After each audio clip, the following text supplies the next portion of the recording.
es sobre pobreza energética. ¿Qué es la pobreza energética? ¿Cómo se mide? ¿Cómo nos afecta aquí en México? Entonces, no sé si alguno de ustedes quiera empezar esta conversación, Pablo o Hugo.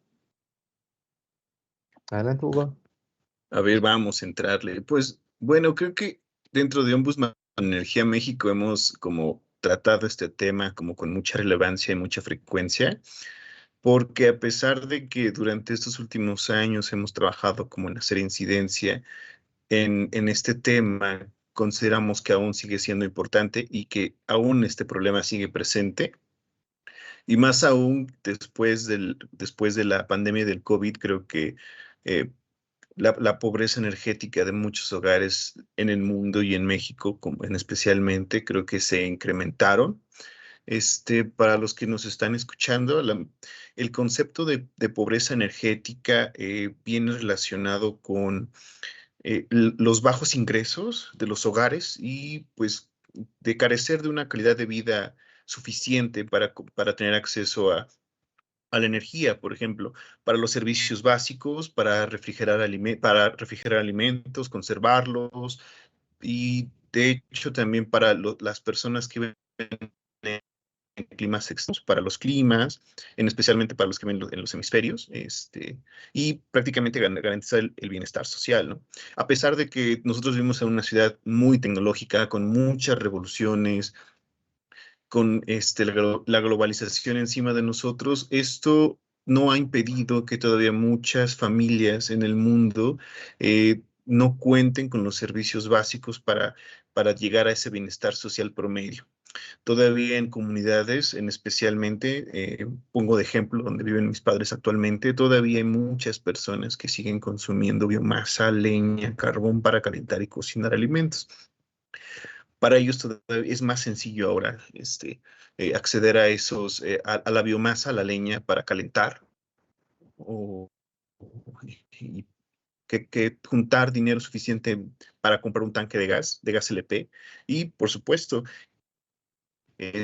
estar alejados de una infraestructura con electricidad, pero muchos de los hogares aún no tienen los suficientes recursos para comprar un refrigerador que les permita como almacenar alimentos, ¿no? Y eso, pues, ¿qué consecuencias tiene? Pues que vivan como al día, ¿no? Que solamente cocinen o con leña lo que van a comer hoy y no poder guardarlo o no cocinar mucho o lo poco que tienen, porque no tienen como los servicios básicos con lo que una familia promedio necesita vivir. Sí, me parece interesante cómo esta introducción que has dado, porque cuando la gente escucha pobreza energética, la definición primera que se nos viene a la cabeza es no tienes luz, no tienes acceso a electricidad. Este, y pues eso, si ese fuera el criterio, pues se vería como que en México ya se resolvió el problema, ¿no? Porque vemos que casi el 90 y tantos % de la población tiene acceso a electricidad, o sea, es como el 1,7% de la población que realmente no tiene acceso a la electricidad. Pero como tú dices, cuando empezamos a ver el desglose de lo que deberías poder hacer con acceso a energía, mucha gente no tiene la capacidad. Entonces, ahí es un poco como si le dieras una bicicleta a una persona sin piernas, ¿no? O sea, pues bravo, le diste la bicicleta, pero no la puede ocupar, no puede aprovechar al 100% lo que esa herramienta que le estás dando le ofrece, ¿no? Entonces ahí tienes que empezar a indagar como de cuál es la posición en la que se encuentra la gente. Y por ejemplo ahí con la pandemia, o sea que por ejemplo el Internet se volvió tan importante y ves que solo el 34 o 40% más o menos de la población tiene acceso a un buen Internet. Entonces, cuando empiezas a rascar un poco la superficie, como tú dices, empezamos a ver que es mucho más variado el tema. Sí, sí, sí. Sí, ahora sí que totalmente de acuerdo. También digamos, en la parte introductoria. Y creo que pues ah, a veces, ahorita creo que está más un poco en la cuestión de la transición energética el tema de empezar a cambiar de energía, combustibles fósiles a energías renovables. Y parte ahorita de lo que pues viene siendo, digamos, como un tema aparte e introductorio también, es que parte de los datos que maneja la Agencia Internacional de Energía, una cuarta parte de la energía que se produce a nivel mundial, pues es para hogares, o sea, es una cifra pues bastante relevante. Y pues también quería como agregar como algo introductorio, que pues vendría siendo algo que pues como empezar a tener la parte de, digamos, la definición.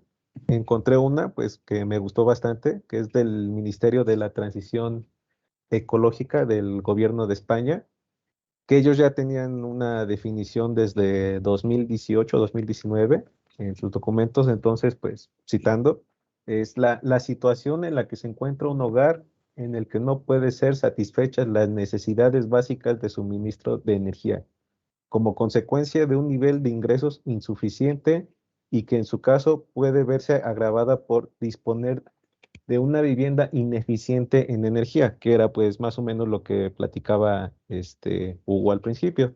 Y otro que me gustó, que es vendría siendo como, digamos, ya sea parte industrial o la parte de transporte, nosotros como consumidores, es la definición de consumidor vulnerable, que es el consumidor de energía eléctrica o de usos térmicos que se encuentran en situación de pobreza energética, pudiendo ser beneficiados en las medidas de apoyo establecidas por las administraciones.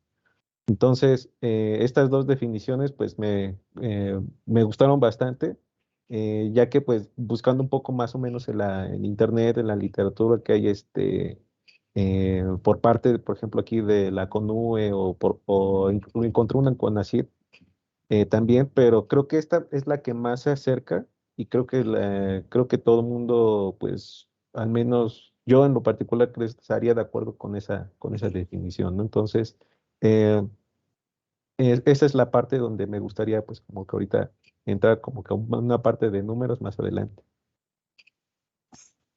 Sí, ahorita tomabas uno de los temas como que ya está de moda sobre las energías renovables, y creo que a través de ellas probablemente se pueda combatir un poco de la pobreza energética.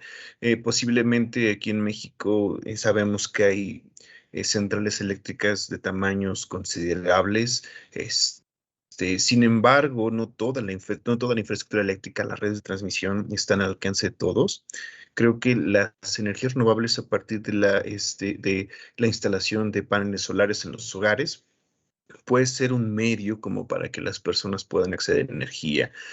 Porque imagínense a las personas que viven fuera y que aún todavía tengan que llevarles la línea de transmisión todo el tiempo, y pues todavía eso todavía genera problemas. A veces no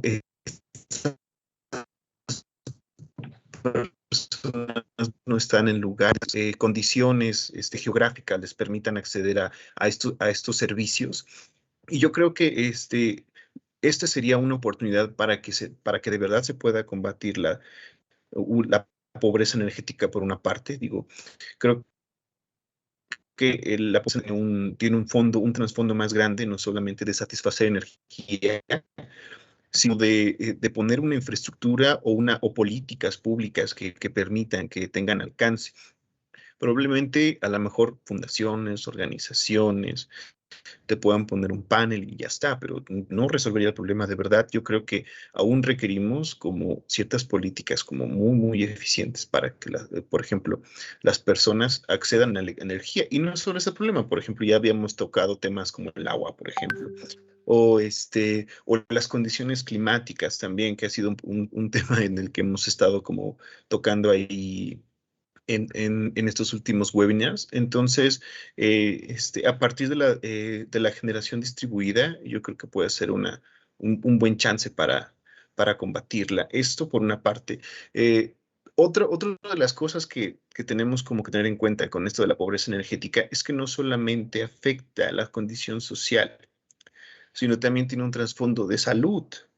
Retomando el primer tema que abordaba cuando el ejemplo que les ponía de aquí donde viven mis padres, en un pueblo ahí al oriente de Puebla, que mucha gente todavía sí, hace tortillas con leña, con carbón, o se calienta con carbón. Muchas de esas prácticas todavía pueden tener una repercusión en la salud, en especial al grupo más vulnerable que son las mujeres, porque todavía en esos pueblos todavía las mujeres son las encargadas de llevar esas actividades en la vida diaria, ¿no? Entonces, todo este impacto de lo que conlleva la pobreza energética también está implicado con aspectos de la salud. El respirar, muchos a lo mejor probablemente nos quejamos de que en las ciudades son muy contaminantes, que hay muchas emisiones de CO2 por la quema de combustibles fósiles, por autos de combustión interna. Sin embargo, también las personas que están en las comunidades, a lo mejor no viven en un ambiente lleno de smog, pero también sufren las consecuencias de la pobreza energética a través de la emisión de las emisiones que genera la quema de leña y la quema de carbón, por ejemplo. Sí, claro, y como tú dices, tiene consecuencias, tiene ramificaciones que luego no son necesariamente obvias. O sea, también es como esta trampa de la pobreza, o sea, aparte de las condiciones que tiene la salud, porque ya, o sea, ya si te enfermas por estar cocinando con biomasa o porque no puedes regular la temperatura de tu casa, ya ahí tiene efecto también en tu ingreso. Pero además también, si tú, por ejemplo, no tienes acceso a electricidad o así, tiendes a gastar también más en energía que si tuvieras acceso a la electricidad. Por ejemplo, un estudio del Banco Interamericano de Desarrollo que fue en Latinoamérica mostraba que los hogares sin acceso a energía eléctrica gastaban 50% de su ingreso en velas, en queroseno, en cargadores de baterías, o sea que es mucho más de lo que gastarían como porcentaje de su ingreso si tuvieran acceso a la electricidad. Y pues sí, o sea, el ser pobre es caro. Porque también incluso si no fueran relacionados a la energía, o sea, cuando todos los programas que pensamos de recompensa de descuentos o de millas de viaje o todo eso está diseñado para premiar tu consumo. Entonces, pues, ¿quién consume más? Quien tiene más dinero. Entonces, pues, todas esas ventajas o todos esos programas de puntos y de descuentos y todo eso, normalmente son utilizados por clase media y alta, porque no están diseñados para que la gente pobre la pueda hacer uso de ellos, pues porque simplemente no les conviene, porque pues, no consumen tanto como otros sectores de la población. Entonces, sí, todo ese tipo de cosas son ramificaciones que hacen más complicado el problema de la pobreza. Sí, sí, sí, ahora sí que totalmente de acuerdo. Y algo que mencionaste que pues me gustaría como tocar, que estaba viendo un poco los datos también ahora sí que en el transcurso del día, es la parte de ingresos. Ahorita pues como lo hemos estado observando en muchos de los energéticos, por ejemplo ahorita que está un poco el tema reciente, es la parte del gas LP. Entonces, en esa parte, digamos, el consumo, por así decirlo, en casi el 75% de la población consume gas LP. Entonces, imagínense, ahorita como con la parte del COVID y que algunas cosas se han ido pues como medio retomando otra vez pues actividad, pues lo que ha afectado un poco es la inflación, que bueno, no me quiero extender mucho en el tema y aparte pues no es mi rama, pero pues viendo la inflación que ahorita pues ha ido un aumento también. Y eso pues de cierta manera tiene efectos sobre los ingresos hacia las familias más vulnerables. Porque pues como lo mencionas, hay sectores de la población pues que por ejemplo tienen digamos, una protección financiera, por así decirlo, y hay gente que no lo tiene. Entonces, por así decirlo, alguien puede decir, pues tengo no sé, ahorros en el banco, mi cuenta, mi nómina, etcétera, etcétera, pero hay gente que pues vive prácticamente día al día. O sea, lo que consume, bueno, lo que gana, por así decirlo, en el día, pues tiene que, funciona como un ingreso y obviamente pues pagar pues sus gastos, ¿no? Entonces, eso es por una parte. Y la otra es que parte de esto pues por así decirlo, de los efectos que ha tenido también con respecto a factores externos, ya sea, por ejemplo, el precio del barril, algunas decisiones que se han tomado también en otros países, es que, por ejemplo, el gas LP ha aumentado casi el 35,6%, el gas natural un 11,19%, y bueno, la gasolina, pues ni se diga, ¿no? Entonces ha aumentado pues aproximadamente 35-36% en la Magna y en la Premium. Y de hecho, en nuestro, pues por así decirlo, la plataforma que tenemos DOEM, eh, hace un año la gasolina, por así decirlo, la que rebasaba, por así decirlo, entre 3 4 pesos, era la diésel. Ahorita quien ya sobrepasó por encima a la diésel es la premium. Entonces, pues eso refleja, pues digamos, unos cambios bastante abruptos. Y en ese aspecto, pues también me gustaría como mencionar que, por ejemplo, ahorita lo mencionamos con el gas LP, que es el combustible como más común que se consume, pero en el transporte, la gente que pues obviamente no tiene coche, pues aunque dicen, pues a mí no me afectaría tanto la gasolina, claro que sí, porque pues utilizas transporte y el transporte, obviamente pues la mayor parte que hay en México pues consume ya sea hasta gas natural, diésel, entonces pues obviamente eso va a aumentar también, ¿no? Las tarifas del transporte pues tu ingreso pues tal vez no aumente, entonces vas a tener que distribuirlo de otra manera tus ingresos, ¿no? Sí. Aquí, retomando los puntos que acaban de comentar, me llega a las ideas súper interesante. Primero, la idea que menciona Carlos sobre que sale caro ser pobre, pero yo lo aterrizaré en el aspecto de de la pobreza energética, en el aspecto de que muchas personas cuentan con combustibles de biomasa para cocinar alimentos, por así decirlo. Entonces, muchas de esas veces esos combustibles, por así decirlo, necesitas mayor cantidad de esa biomasa o mayor cantidad de carbono para poder llegar a un poder calorífico que, como si te lo diera el gas natural o el gas LP. Entonces, pues a medida que, como estas personas no pueden contar con estos tipos de combustible, pues requieren mayor cantidad de biomasa para poder llegar a las cantidades de energía que puede darte, a lo mejor un tanque de gas LP o una conexión de gas natural.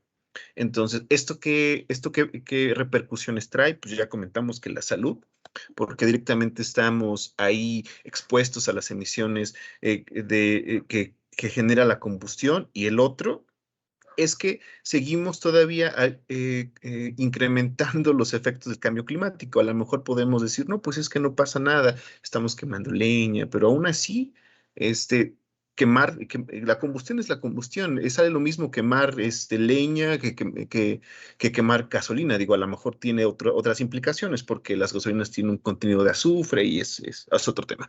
Pero aún así seguimos todavía con el impacto del medio ambiente. Ahora, retomando esto, una cosa interesante que comentaba Pablo es que mucha gente, pues, tiene un ingreso mínimo. Entonces, ¿en qué utiliza ese ingreso mínimo? Pues lo utiliza claramente para comer. ¿Por qué no decimos para lo básico? Pues sí, ¿qué es lo básico? Comer. Entonces, pues, ¿dónde se deposita este ingreso? Pues en los energéticos, comprar un tanque de gas LP, porque no podemos hablar que mucha de la gente le llega un recibo de gas natural, porque no cuenta con la infraestructura necesaria. Y otro punto que quiero rescatar aquí es la falta de infraestructura. Que estas faltas de infraestructura o esta falta de alcance para otras comunidades ha generado que los combustibles como de primera mano se incrementen. En el caso el gas LP, ¿no? No tenemos como la infraestructura necesaria y pues la mayoría del gas LP no lo producimos aquí, se importa, ¿no? Entonces, al no contar con infraestructura, no tenemos un mercado sano, tenemos 6 empresas que controlen el mercado, por así decirlo, porque en realidad no hay un mercado. Son 6 empresas grandes que controlan el precio del gas natural aquí. Entonces, por ahí tenemos un problema. Y si la mayoría consume gas LP, pues entonces, pues ellos siguen teniendo el control y pues al final no podemos tener un precio razonable. Entonces, creo que México tiene varios problemas por ahí en el aspecto de pobreza energética por la falta de infraestructura. Ahora, ¿Dónde se concentra la infraestructura? En las grandes ciudades. Y eso quién sabe, ¿no? No sabemos si realmente todas las ciudades como Ciudad de México, en otros lugares cuentan con una línea de gas natural que pueda acceder y yo le prendo y ya sé que va a llegar mi gas natural. En otras comunidades que tengo que esperar a que el señor de tanque de gas llegue y si llega y si me lo deja a un precio bajo, porque esos precios ya no existen. Ahora ya tengo que decir, güey, pues ya tengo un solo suministrador de gas LP, un solo carrito que viene diario y es el único que le tengo que comprar porque no tengo de otra. Entonces, de un problema voy a otro. Entonces, creo que la pobreza energética es como una ruleta en donde para donde quiera que voy me sale igual. Quiero comprar gas, me sale muy caro, regreso a la biomasa, me contamino y me enfermo. Entonces, creo que sí está, no es algo trivial, no es algo tan sencillo, no es algo que se pueda solucionar de la noche a la mañana, porque es un fenómeno social, si así se dice, que ya tiene un antecedente muy grande. A lo mejor, por más políticas públicas que se hayan llevado en los otros sexenios, algo que hemos estado comentando también, que viene un sexenio, ejerce una política pública energética y viene otra y viene otro cambio, ¿no? A lo mejor, una cosa que me acuerdo que decía el doctor Moreira, viene el sexenio de Calderón y a petrolizar, viene el sexenio de Peña Nieto a abrir el mercado, viene el sexenio de AMLO a cerrar. Entonces, no ha habido una política energética lineal que permita que haya un escalón o que que continúen como en busca de un beneficio. Creo que las políticas energéticas están sentadas en el beneficio, ya sea de un grupo político, de un grupo social, como quieras ver. Pero al final, la pobreza energética sigue presente. Creo que de los últimos 3 sexenios que han pasado, no se han hecho las políticas adecuadas para garantizar que la pobreza energética se erradique. O a lo mejor otros países sí sufrieron, pero lo mantuvieron. Pero México, al parecer que las estadísticas no lo dicen, se incrementó la pobreza energética.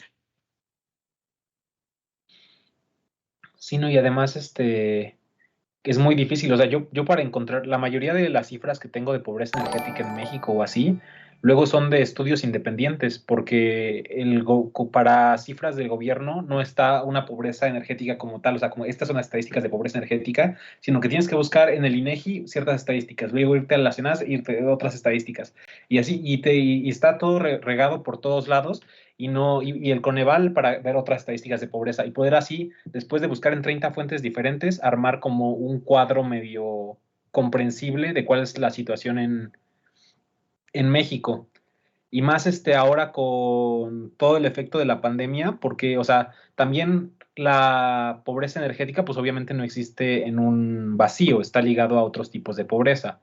Entonces, por ejemplo, ahora con la pandemia que ha subido la pobreza laboral, que es el porcentaje de individuos que no les alcanza el salario para la canasta básica, que está en alrededor como del 30 y tantos por ciento, como el 36, 37%, y que en zona rural está casi al 50%, pues obviamente eso impacta también la pobreza energética, porque si no te alcanza para comprar comida, pues obviamente no te va a alcanzar para pagar el recibo de luz, o para el internet, o para comprar un nuevo refrigerador, o para darle mantenimiento a lo que tú quieras.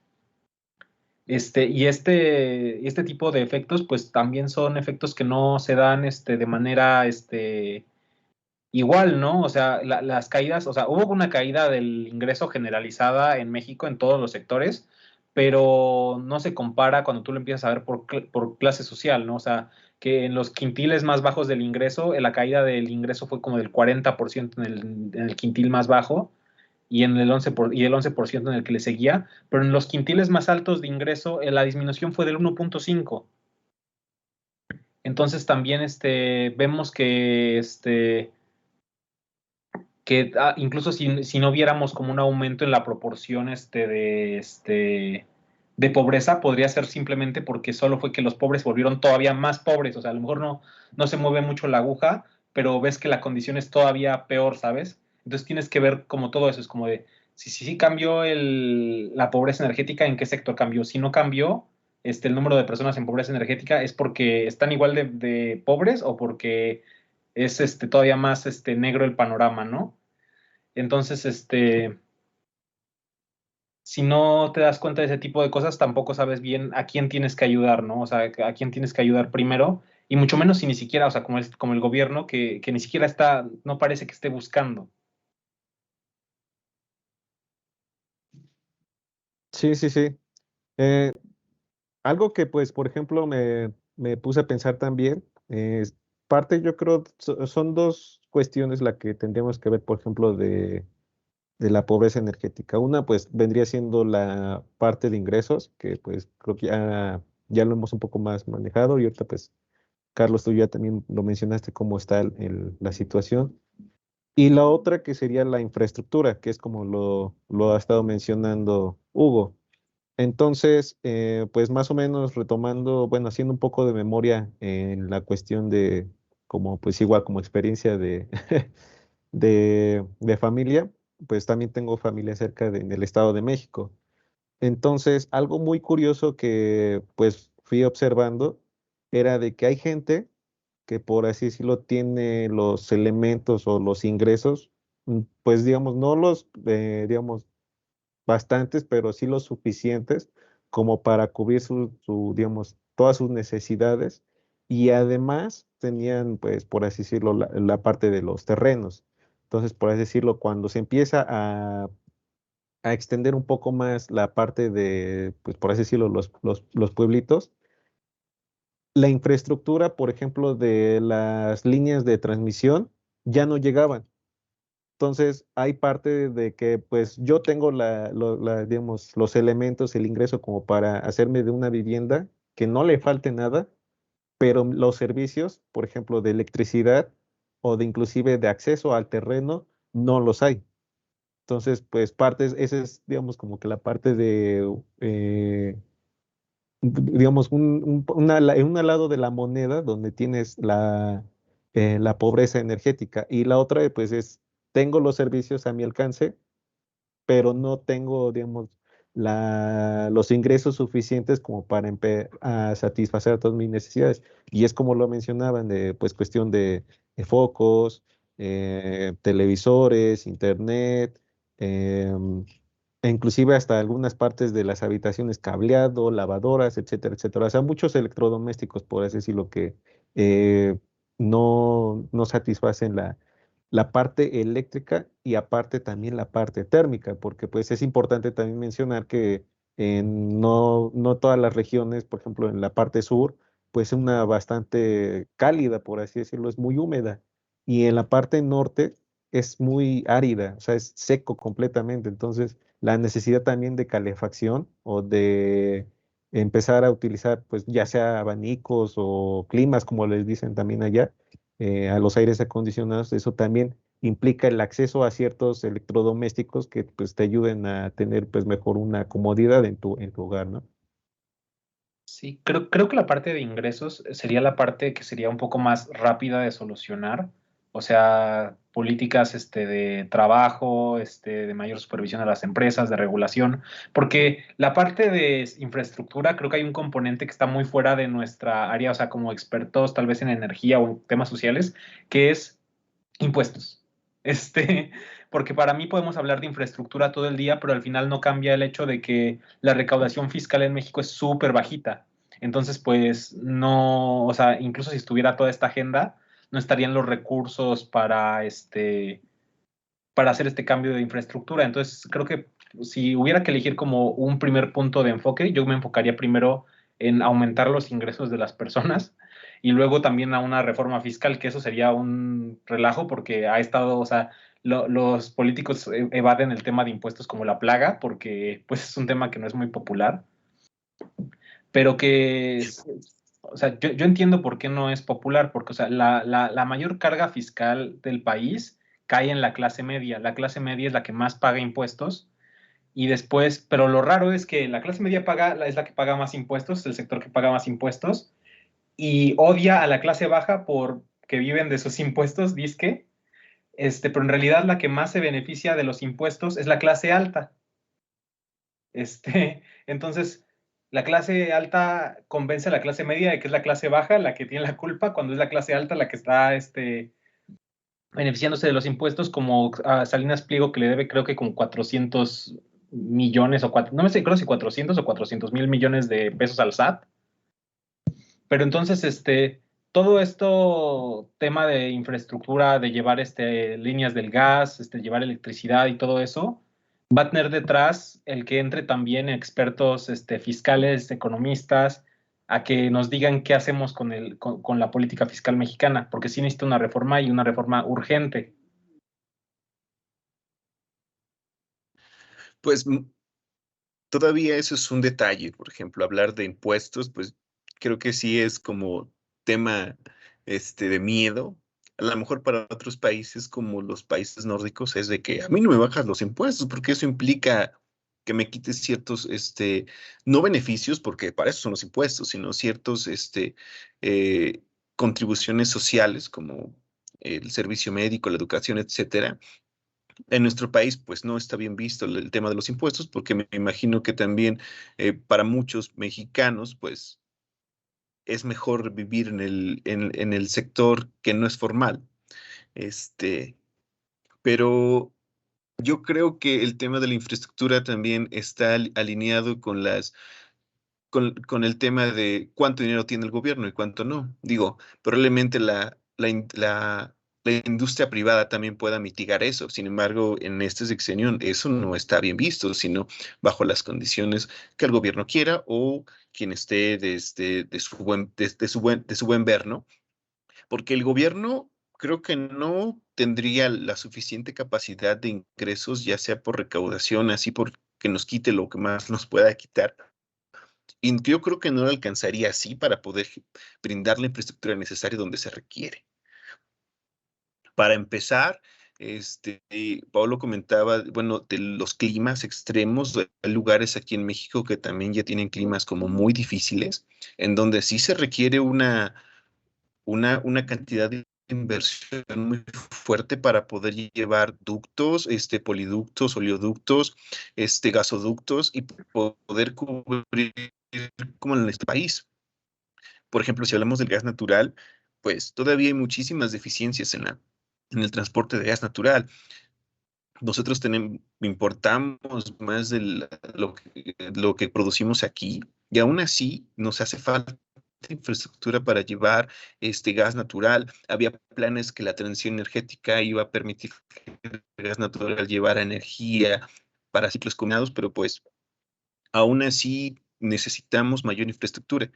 Creo que sí hay que echarle como un análisis como más profundo de cuál es la cantidad de dinero que de verdad necesitamos o necesita México para que todo el mundo tenga como acceso a estos servicios. Pero no solamente verlo desde el punto de vista macro, porque de nada sirve que tenga los ductos, de nada sirve que tenga las plantas, si al final las personas que están muy alejadas no pueden contar con este beneficio. Este, o que no les llega, o que el proyecto no dio, o tú lo veas, porque muchos proyectos, pues sí, a lo mejor están invertir, muchas empresas dicen, yo voy a invertir porque quiero que mi energía sea más barata, ¿no? O yo quiero invertir porque quiero que mis tiendas de autoservicio tengan energía barata. Pero yo creo que también al Estado le corresponde realizar políticas públicas para que todos tengan como este derecho a la energía, porque debería ser un derecho que todos podemos tener, este derecho a la energía libre y asequible. Pero creo que es un gran reto no solo para México, para otros países, ¿no?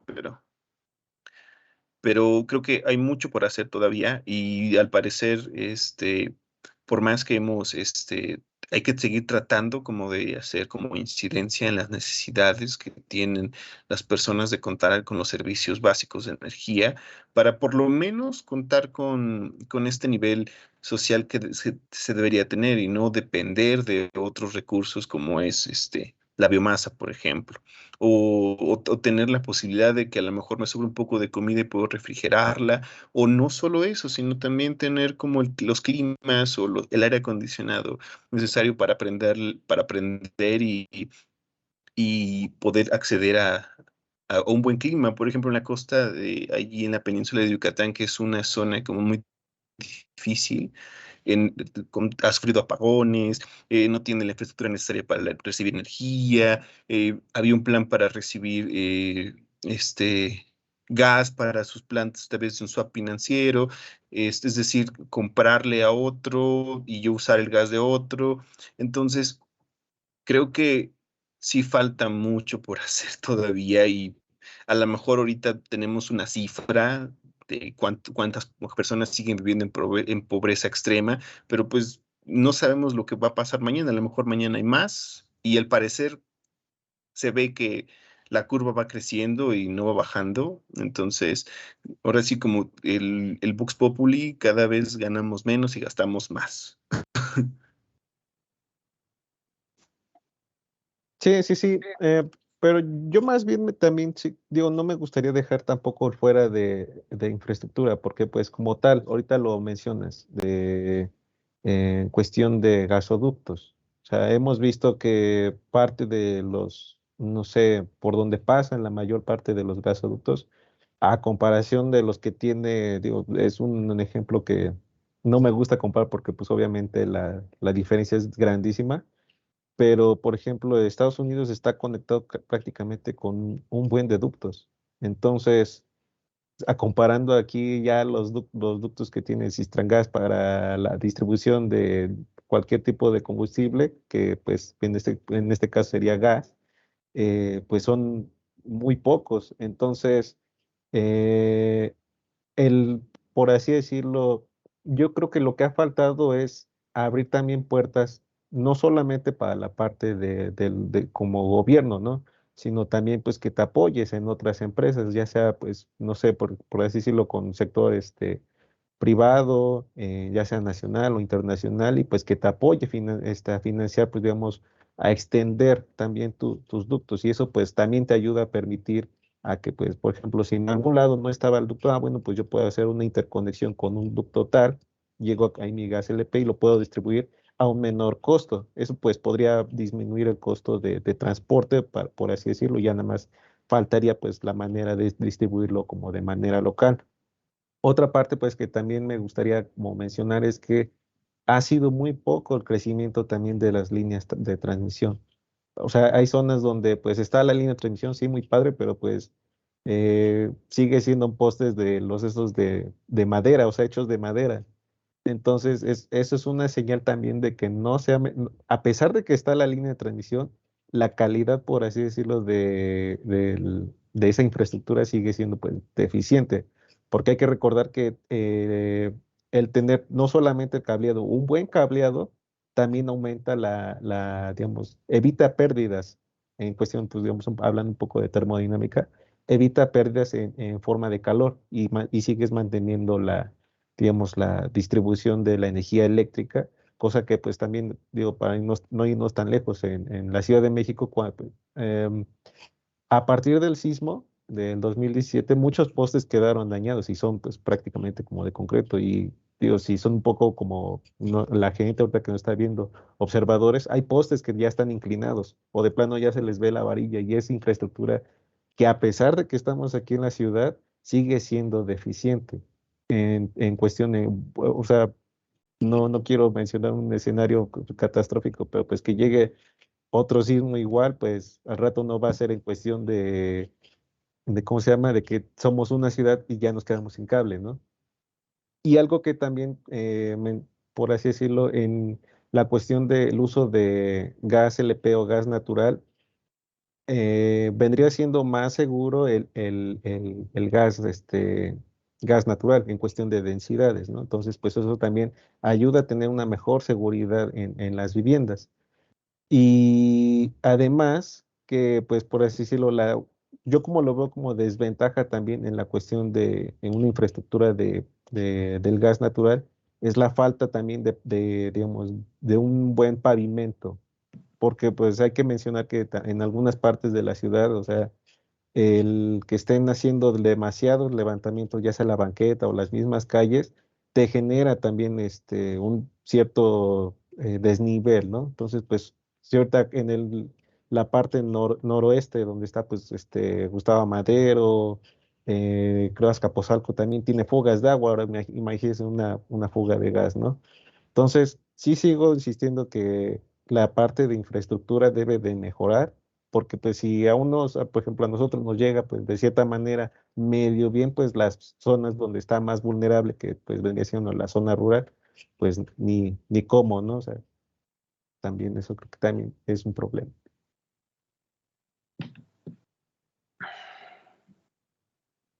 Hay Sí, mucha claro. tarea que el gobierno tiene que hacer.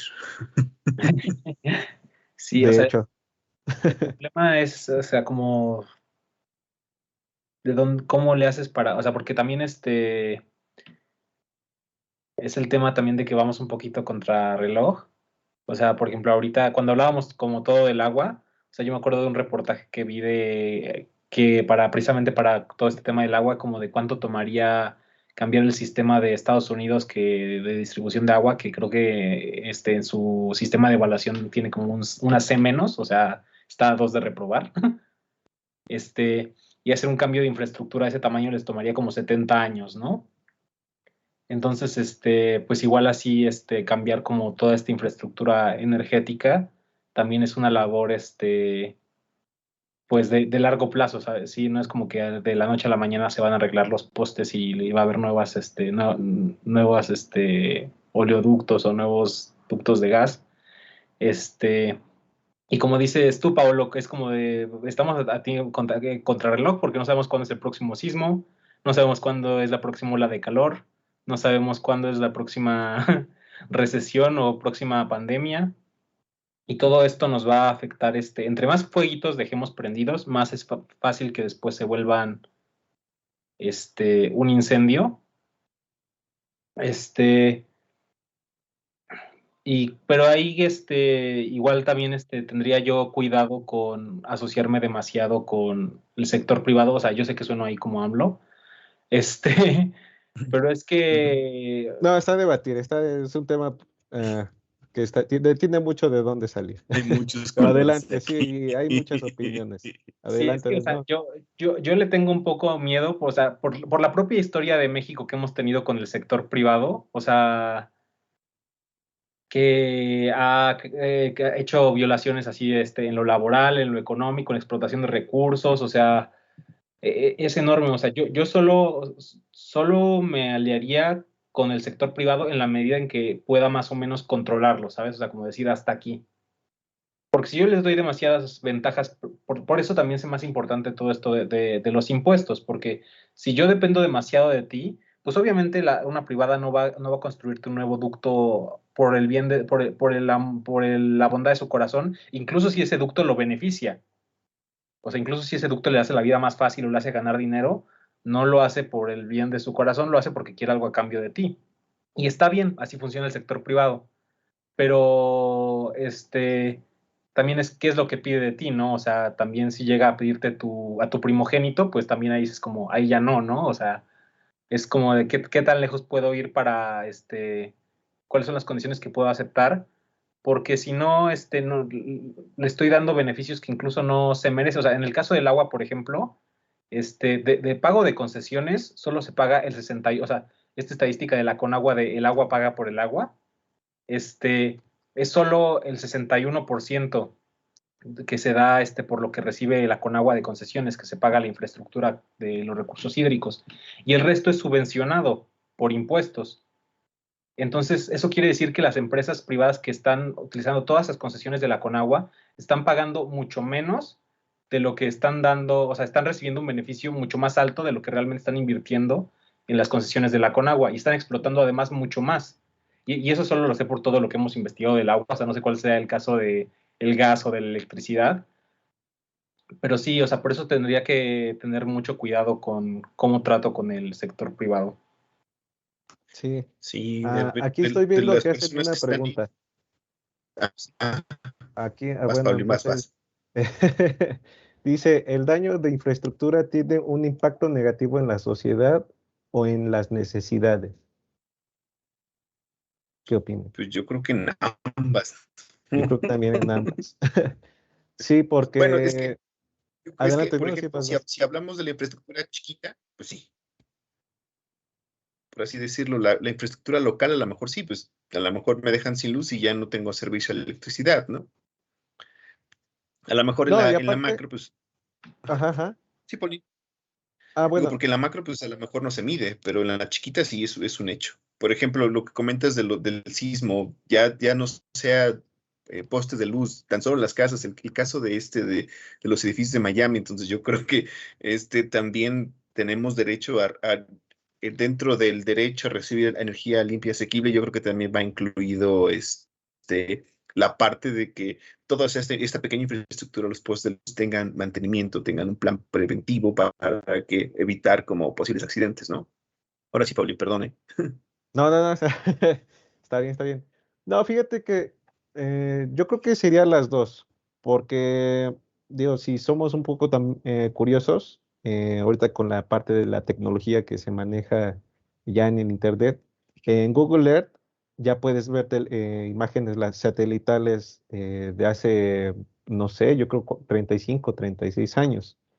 Entonces, yo hace poco hice un ejercicio con la parte de inundación de Tabasco, digamos, ver más o menos cuánto ha crecido digamos, como que el área a partir de 1985, 1986, con respecto al año pasado, y pues sí ha sido significativo.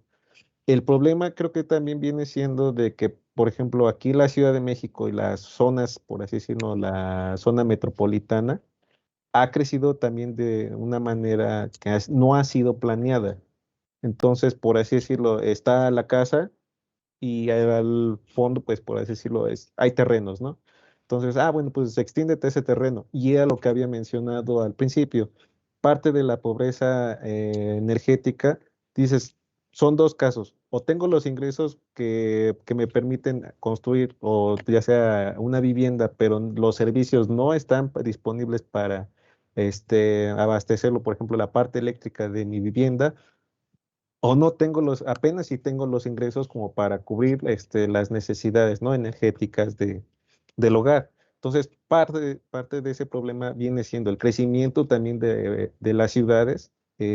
No ha tenido, digamos, una buena distribución planeada por parte, pues, digamos, ahorita sí, del gobierno, porque, pues, es eso, no ha habido un control en las orillas de muchas ciudades, y eso también ha traído grandes problemas de crecimiento de población, falta de infraestructura, ya, pues, ya ni siquiera también de electricidad, sino hasta de agua también. O sea, ¿cómo vas a distribuir tanta agua, por así decirlo, a una población donde te concentras demasiado, si, por así decirlo, ya sea en cuestión de acuíferos, o ríos, o lagos, o presas que mantienen el agua, distribuirla? O sea, no le vas a pedir más agua a un lugar donde pues apenas y, por así decirlo, se ha extendido. Entonces, eh, yo creo que son las dos, tanto una afectación de necesidades como también una parte social, porque también es una afectación social este tipo de eventos.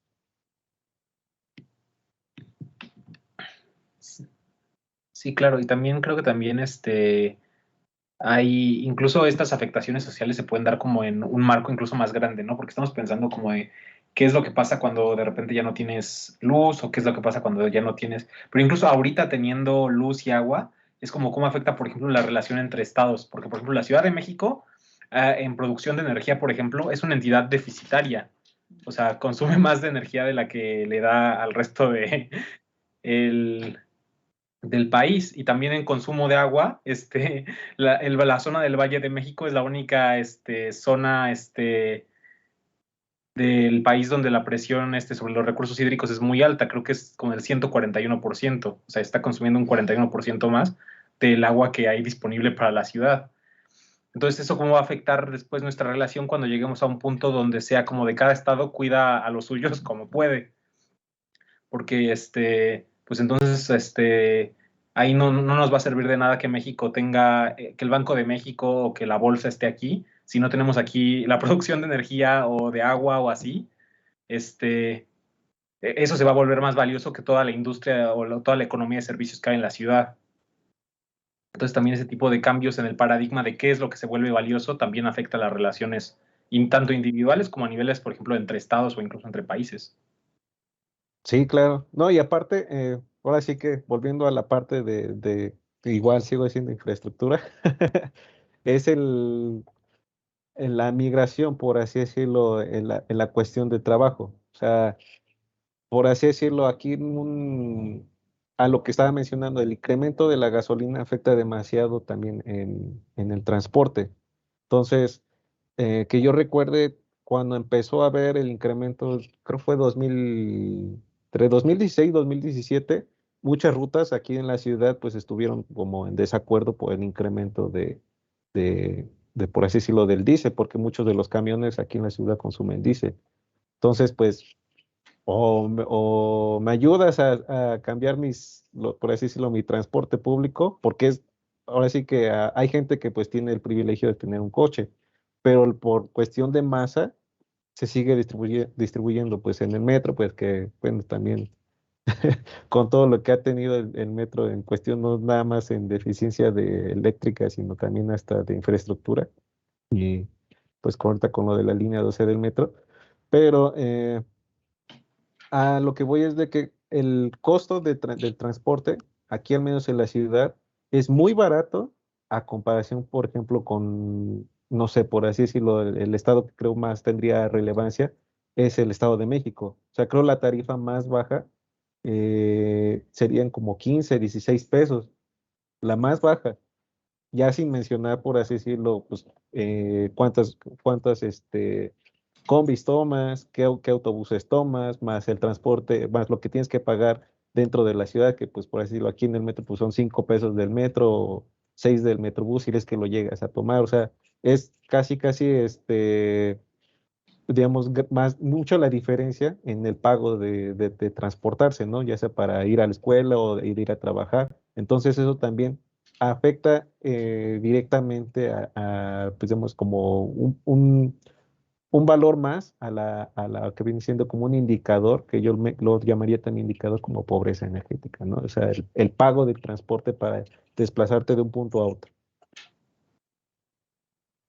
Y aquí en la Ciudad de México, que es una ciudad prácticamente completa y que para donde quiera que quieras ir, tienes que tomar transporte. Entonces, si ya así las personas destinan un recurso, este, este tema de la energía, yo creo que también el transporte es uno de los temas en los que las personas también invierten ingresos, sus ingresos, por ejemplo, a lo mejor gente que viene del Estado de México a trabajar a Ciudad de México no paga 5 pesos para ir y venir todos los días, mínimo yo creo que se echa un tostón para cumplir su viaje completo y no sabemos si en realidad está pagando la mitad de lo que ganó en el día. Entonces yo creo que el tema de transporte también se ha hecho completo. También hay otra tarea para otra política, la movilidad. Y hay que evaluar si la movilidad sustentable a partir de energías renovables puede traer un beneficio al bajo costo. Entonces, yo creo que sí hay mucha tela de donde cortar a México sobre estudios, sobre la pobreza energética. No, yo creo que no es una tarea sencilla porque los indicadores cada vez salen más porque ahora las tecnologías se incrementan. Ahí está, como mencionaba Carlos, el Internet se hizo una necesidad prioritaria en estos tiempos de pandemia. Entonces, y para a lo mejor probablemente desconozco si entraría como pobreza energética, no tener acceso a Internet, que no creo, pero ya también se convierte en una necesidad y ya también te rezagas si no tienes Internet. O sea, ya estás rezagado. Y a lo mejor estás este concepto de que las tecnologías se abren, mejoran, probablemente traiga un beneficio, pero siguen existiendo personas que se quedan a un lado, que se quedan rezagadas, y eso también genera un retroceso social. Al final, lo mismo que la pobreza energética limita las necesidades básicas para poder vivir actualmente, más en la Ciudad de México. Por ahí veía en el chat que Ricardo comentaba que se habían robado el cable de luz en Tlatelolco. O sea, yo creo que para que ya se roben los cables de luz significa que, pues sí, la cosa no está tan sencilla. Pero Se han bueno, sí, robado hasta las coladeras del hasta las drenaje. coladeras. Entonces, yo creo que la pobreza energética es solo parte como de toda la pobreza que se incluye en México. Y pues creo que es un tema en el que podemos pasar horas y horas sobre las desigualdades en las que vivimos, sociales, económicas. pero yo creo que la energética es una de las que más nos pega y que todavía hay mucho trabajo por hacer por parte de las sociedades civiles como Ombudsman y pues más que nada seguir haciendo incidencia, aunque el gobierno voltee a vernos así de, oye, aquí te falta una tarea muy grande que no has cumplido. Muchas refinerías, bajar precios, pero va más allá de solo bajar combustibles, es lograr que las personas puedan acceder a los servicios básicos, a evitar que porque se me echó a perder la comida me dé una infección gastrointestinal o lo que quieras, que no termine con un cáncer de pulmón por las emisiones cuando se hacen las tortillas. Entonces, yo creo que hay mucho, mucho trabajo por hacer todavía. Sí, yo Sí, también, totalmente de acuerdo. sí, yo también un poco a manera de conclusión, porque ya se nos acabó el tiempo. Sí, ya se nos Sí, acabó.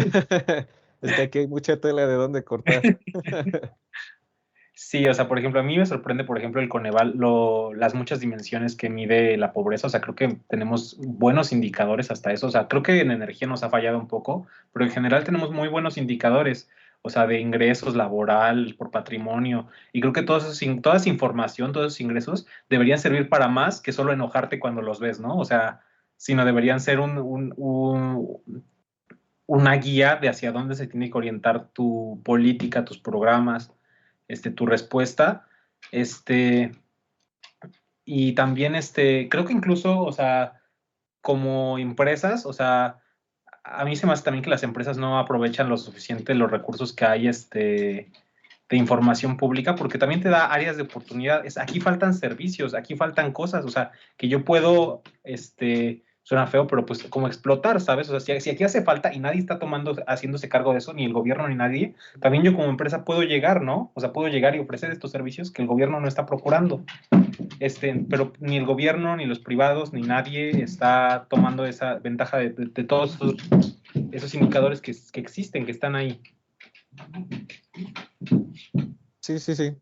Sí, de hecho, digo, ya también como cerrando, como una conclusión, sí, falta mucho por trabajar y creo que, por ejemplo, digo, es una idea que se me vino a la mente, pues, no hace mucho y creo que, pues, aunque sea compleja la propuesta, es de que se hicieran programas donde, por ejemplo, a la sociedad más vulnerable, que lo estaba viendo digo, que no sé si qué tanto haya circulado en redes sociales de un señor que tenía, pues, digamos, una especie de espejo cóncavo que reflejaba toda la parte de la luz solar y funcionaba como una estufa. Entonces, por así decirlo, la inversión que le ha de haber hecho el señor era, pues, yo supongo que muy, muy baja. Y los mostraba como diciendo, no, aquí sí calienta y puso pues su agua en pues no sé si era como una especie de sartén o ollita. Y dice, aquí está, una solución. O sea, no necesita nada más que, que esté el sol y que le pegue directamente a esta parte, ¿no? La zona central del aparato, ¿no? Entonces creo que falta como fomentar ese tipo digamos, como de innovación, ¿no? Aunque sea pues muy básica, pero pues eso ya te da una solución. La otra, pues digo que, como lo mencionaba, ¿no? La cuestión de leña. Yo creo que también algo que ha trabajado mucho el Instituto de Ingeniería de la UNAM eh, es en la parte de las bombas de calor. Entonces, por así decirlo, que es lo que pasó en Estados Unidos, ¿no? De que no tenían electricidad, pues no tienen este clima o aire acondicionado, pues prácticamente te quedas sin calefacción, ¿no? O sea, sin energía térmica en tu hogar. Entonces, con una bomba de calor, prácticamente solucionaste ese problema. Ya no necesitas otro, digamos, ese tipo de energía eléctrica como para aprovechar, digamos, la energía natural, por así decirlo, del planeta. Entonces, pues, a pesar de que todavía está en un proyecto, pues, bastante, pues, maduro, por así decirlo, en algunos países como España ya tienen programas si no es que hasta de 15 hasta 20 años para que tú pagues esa infraestructura, pero el tiempo de vida como tal sobrepasa los 40 o 50 años y tu bomba va a seguir funcionando y ya no le vas a tener que invertir, digamos, en ahorrar, por así decirlo, en consumo eléctrico, ¿no? Entonces, creo que sí hace falta como programas que apoyen a, digamos, ya sea calentadores solares, paneles solares, inclusive ya hay pequeños generadores que podrían también ayudar a la generación de energía eléctrica, ¿no? Entonces, falta mucho de esos programas que se podrían implementar en el país. Pero bueno, esa es una simple idea. Las ideas, ahora sí, como dice comercial, hay talento, solo falta apoyarlo. Definitivamente. Pero bueno, muchachos, pues creo que fue una plática muy productiva. A ver, qué día realizamos otra sobre esto que menciona Paolo, de cuáles son las ideas innovadoras que podemos hacer nosotros para, para reducir la pobreza energética, ya si el gobierno o las empresas o quién sabe quién no quiera, pues ¿por qué no a través de las ONGs podemos hacer como incidencia de qué cosas? Por ejemplo, por lo menos darles un consejo para, oye, ten cuidado cuando compras el gas LP, oye, baja la leña, o oye, pues este trucazo te puede servir, pon un calentador térmico para el agua, para el baño, te va a ayudar a reducir, comprar gas LP. Entonces, creo que hay muchas ideas que podemos hacer para, más allá de hacer tantos estudios, saber cuánta pobreza energética más hay, es como ya ir realizando como acciones o programas que comenta Pablo para atacar la pobreza energética como se debe. No, pues muchas gracias, muchachos. No sé si quieren decir algo más. Nada más que ya hay tema No, para no. la próxima, entonces. Sí. No, yo cerré ya con lo que haré con la idea. Pues bueno, ahí nos estamos viendo, a ver si nos vemos la siguiente semana con otro tema. Y pues muchas gracias a la gente que estuvo al pendiente en este conversatorio. Y pues que pasen una bonita noche y nos vemos para la siguiente. Igual, gracias a toda la audiencia también. Gracias. Gracias, cuídense mucho.